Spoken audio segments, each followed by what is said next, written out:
Qu'est-ce qu'on nous apprend aujourd'hui dans le journal? Ah, comme ça, on nous mentirait pour partir faire la guerre. Ah bah tiens, ça doit être quelque chose de nouveau, ça.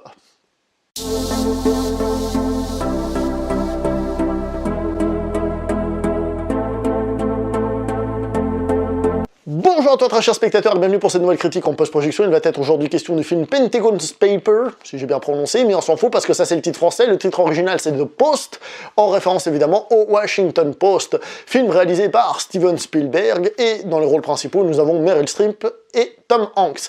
Alors si avec ça vous n'avez pas déjà envie d'aller voir le film, je sais pas ce qu'il vous faut. D'ailleurs la note que je donne à ce film c'est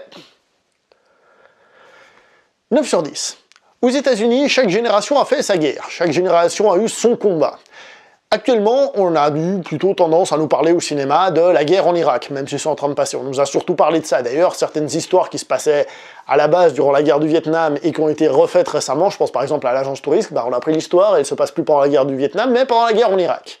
Ce film fait un peu un saut dans le temps pour nous parler justement de la guerre du Vietnam. Ça fait un peu nostalgie, j'ai trouvé, au niveau du cinéma. Pas de la guerre, hein, pas nostalgique de la guerre, mais nostalgie des films qui parlaient de la guerre du Vietnam, quoi. Et ça fait un peu bizarre tout d'un coup. Et tout ça pour nous parler d'une histoire qui est finalement relativement très classique. Je veux dire, c'est quelque chose qu'on a déjà vu, des histoires d'enquête journalistique, dénoncer, pas dénoncer, est-ce qu'on dénonce l'État, blablabla, journaliste contre État, c'est des trucs qu'on a déjà vus plusieurs fois. Et pourtant, qu'est-ce qui fait qu'à ce film, je lui donne une si bonne note? Eh ben, déjà, on va commencer par dire Steven Spielberg. La réalisation, elle est énorme, elle est magnifique, la mise en scène est magnifique. Il suffit de voir comment la caméra se balade, comment elle suit les gens, comment elle se balade dans les scènes, enfin... Magnifique, magnifique, magnifique, magnifique.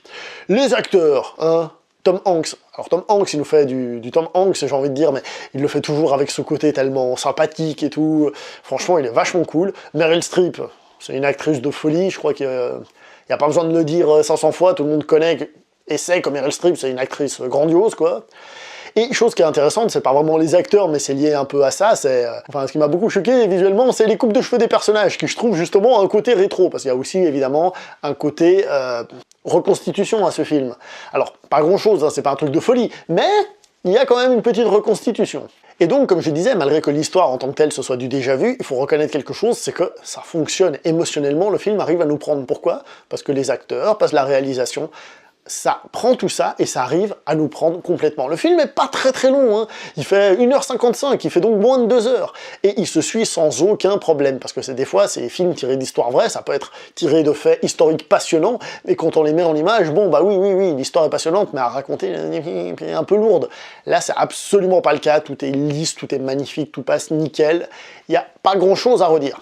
C'est pour ça que d'ailleurs que je donne pas une note au-dessus, c'est à cause de son histoire qui est pas très originale, c'est tout, hein, c'est la seule chose. Hein. Sinon, le film, pour moi, il serait largement over the top.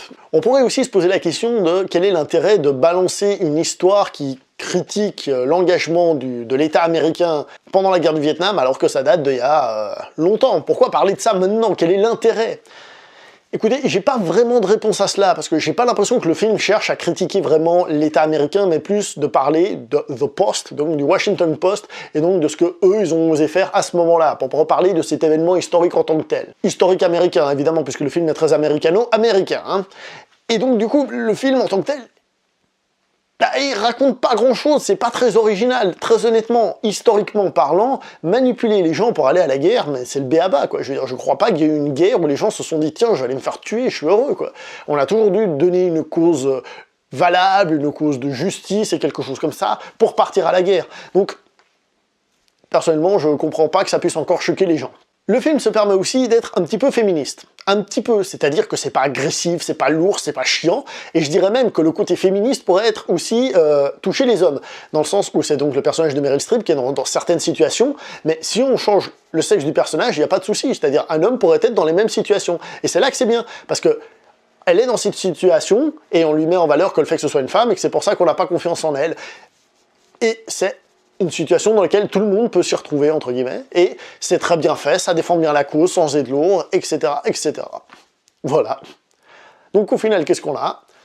Des super acteurs, une bonne reconstitution, une réalisation de folie, un scénario très classique, mais qui est quand même bien amené et qui arrive à faire ressortir l'émotion, enfin voilà quoi. Je dirais que c'est un film un peu vain, mais qui arrive et qui fonctionne quand même. Voilà. Est-ce que je vous conseille d'aller voir le film? Ben oui, évidemment. Donc je vais pas aller plus loin pour cette critique en post-projection comme d'habitude, puisque je veux pas vous raconter le film, donc allez-y, allez le voir, c'est mon petit conseil. Je pense que je vais pas être le seul à vous conseiller d'aller le voir. Donc on se voit prochainement pour une prochaine critique. Jusque là, s'il vous plaît, portez-vous bien, et à la prochaine tout le monde. Ciao!